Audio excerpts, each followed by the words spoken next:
I teach chemistry. All right. So more than just explosions, chemistry is everywhere. Have you ever found yourself at a restaurant spacing out, just doing this over and over? See some people nodding yes. Recently, I showed this to my students, and I just asked them to try and explain why it happened. The questions and conversations that followed were fascinating. Check out this video that Maddie from my Period 3 class sent me that evening. Hey, ready?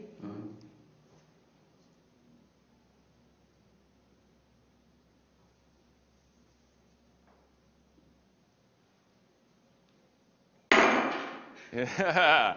Now, obviously, as Maddie's chemistry teacher, I loved that she went home and continued to geek out about this kind of ridiculous demonstration that we did in class. But what fascinated me more is that Maddie's curiosity took her to a new level. If you look inside that beaker, you might see a candle. Maddie's using temperature to extend this phenomena to a new scenario. Questions and curiosity like Maddie's are magnets that draw us towards our teachers, and they transcend all technology or buzzwords in education. But if we place these technologies before student inquiry, we can be robbing ourselves of our greatest tool as teachers, our students' questions.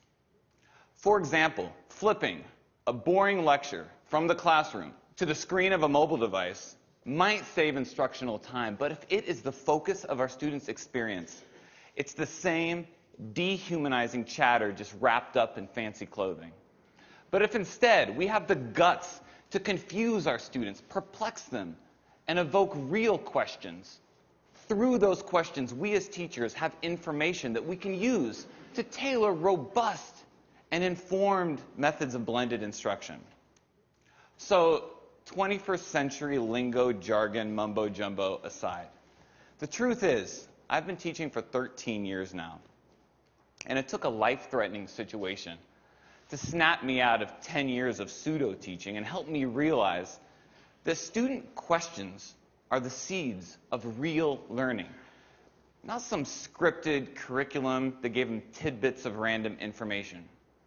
In May of 2010, at 35 years old, with a 2-year-old at home and my second child on the way, I was diagnosed with a large aneurysm at the base of my thoracic aorta.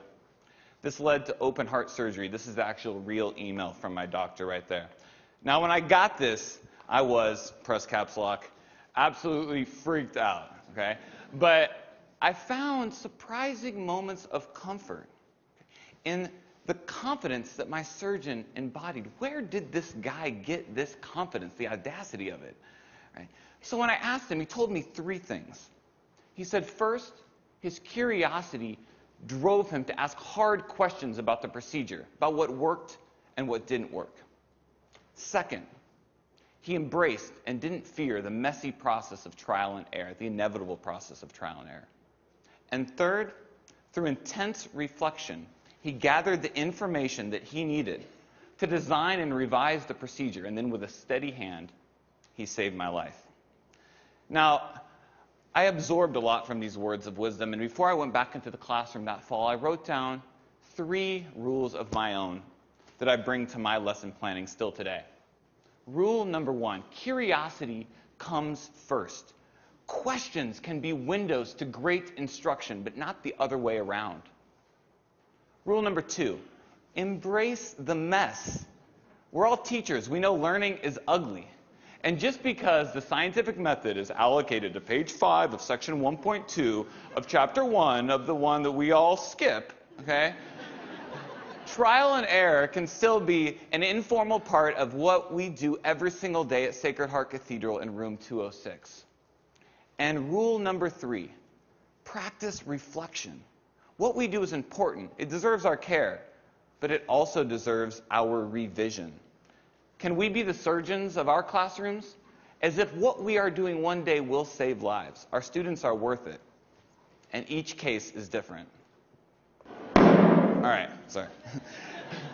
Chemistry teacher and me just needed to get that out of my system before we move on. So these are my daughters. On the right, you have little Emma Lou, Southern family. And On the left, Riley. Now, Riley's going to be a big girl in a couple weeks here. She's going to be 4 years old. And anyone who knows a 4-year-old knows that they love to ask, why? Yeah, why? I could teach this kid anything because she is curious about everything. We all were at that age. But the challenge is really for Riley's future teachers, the ones she has yet to meet. How will they grow this curiosity? You see, I would argue that Riley is a metaphor for all kids. And I think dropping out of school comes in many different forms. To the senior who's checked out before the year's even begun, or that empty desk in the back of an urban middle school's classroom. But if we as educators leave behind this simple role as disseminators of content and embrace a new paradigm as cultivators of curiosity and inquiry, we just might bring a little bit more meaning to their school day and spark their imagination. Thank you very much.